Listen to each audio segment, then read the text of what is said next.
It's been said a million times and probably deserves to be said a million more, but the waters of the Bahamas really are magical. Incredibly clear, beautiful, a sailing paradise.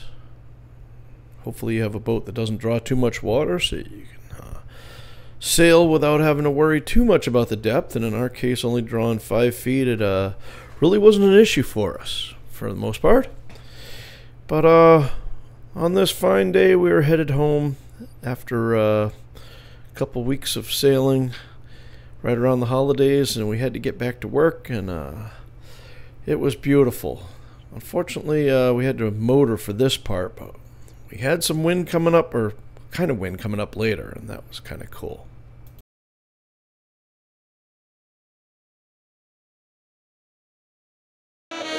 Hello and welcome. My name is Tim, and for 3 weeks I work on a tugboat like this, and then I have 3 weeks off and I hang out on a boat like this. Actually, this boat. I bought this boat a few years ago, and since then have been sailing it up and down the east coast of the U.S. and into the Caribbean. We've been fortunate enough to put about 6,000 miles under the keel in the last few years. And these are some of the things that I've learned in that time. Stick around, I hope you like it. Well, we got the big asymmetrical out, which in itself isn't a special feat, but it is for me. This is the first time I've done it without the help of Runa and Ian, and set it up a little differently so that more single-handedly, and seems to be working. We've got 4.5 knots of apparent, and we're making 2.5 knots. So I think that's a little over 50%. I'm pretty happy with that. Whoo, it's still pretty hot up here. Well, we're motoring before on our way back home, going to work. I'm thinking shutting the engine off and taking the slow boat back to work might not be the worst decision I've ever made. As you can see, other sailboats in the distance. I haven't seen anybody sailing. We're the only ones stupid enough to give it a try. She sure is a beautiful asymmetrical. I'm pretty happy with this. Be happier if we got about 10 knots of wind. That would be great. But who knows? It's still early in the morning, so maybe the wind will pick up this afternoon. All right. One minor inconvenience for me dating a beautiful woman is that she likes to take a lot of pictures. Something that I'm not really that accustomed to. Well, you would think that shooting video I am, but not taking pictures of like myself all the time. But anyway, being that it was Christmas and New Year's and we never got off the boat for those, she wanted to put our Sunday best on and take a few pictures. Here she is with Deson, her oldest son. He was sailing with us then. And as we were doing this, I noticed a big squall coming up behind us, so we had to start to do things to get ready to make sure that we wouldn't get in trouble.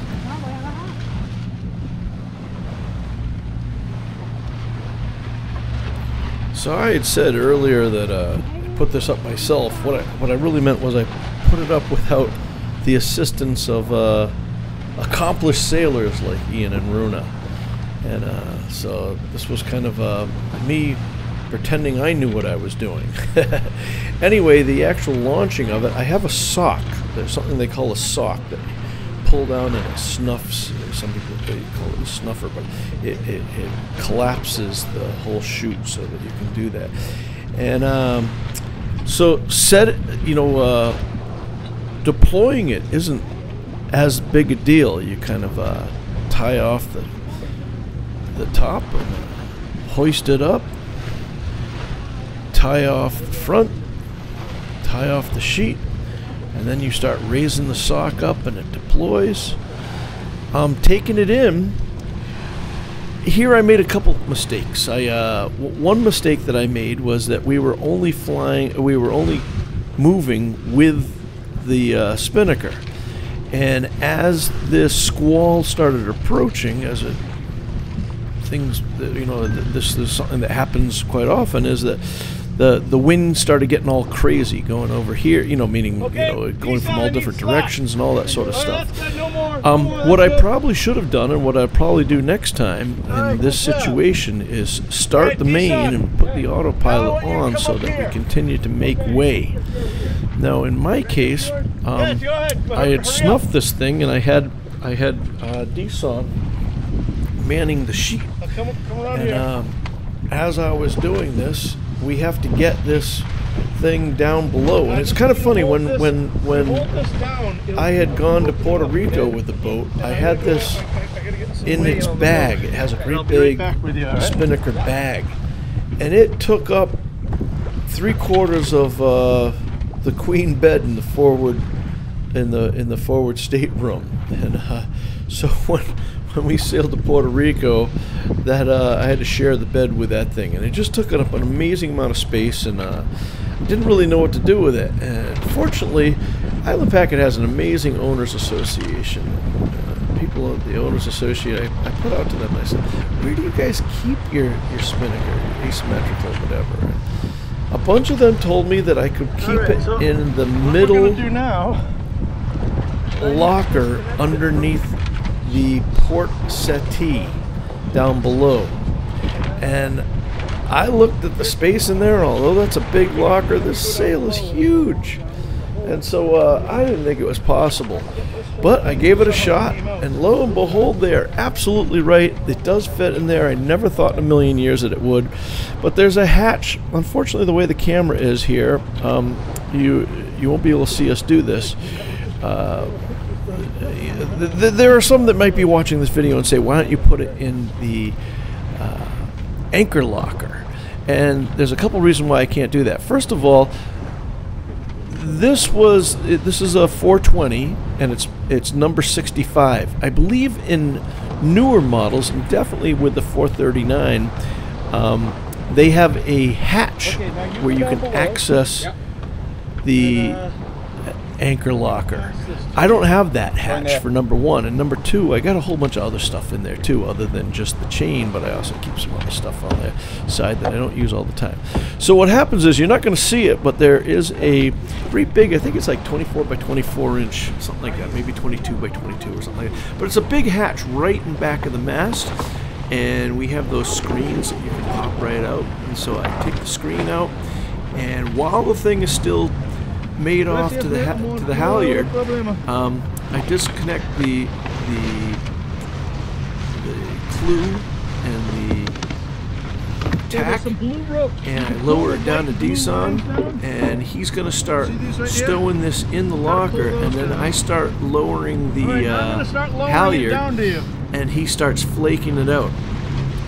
I don't know if they call it flaking it out on a sailboat, but are you able to get it into the on tugboats, when we put a line out on deck like that, we call it flaking the line out.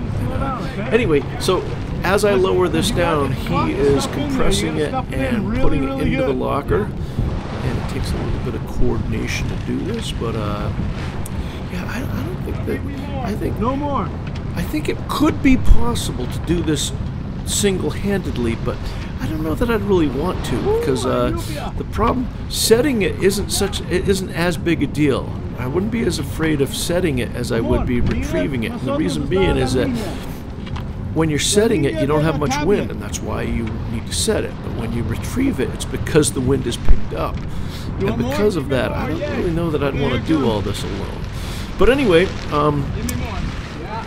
in this case, what had happened was I had to stop and go back and fire up the main and engage the autopilot, because we were rolling around. We were just, as the wind, you know, right before squall hits, everything gets a little squirrely, and the boat was rolling around. So I think in the future, what I'll do is I'll definitely fire up the main, and, you know, not hook up the engine or anything like that, but do it so that I just maintain steerage and maintain a little bit of weight to reduce the boat rolling around. Put the thing down below.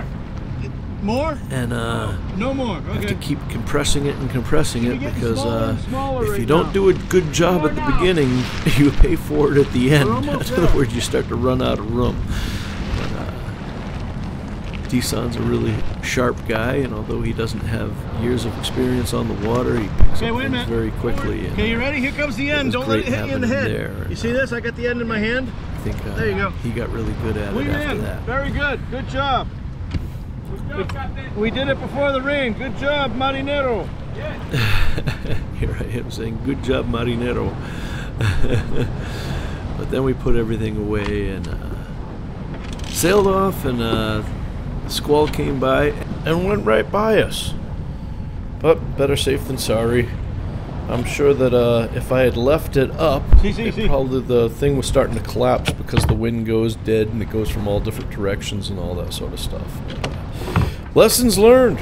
So next time I'll probably keep the engine running and have everything a little help that way. But thank you so much for watching. Just a little short video of us doing this. It was a great time, and really appreciate you guys watching. Try to get you more and more content as we make our way up to back to New England. All right, you guys take care, be safe, and as always, I'll see you on the one. Thank you so much for watching.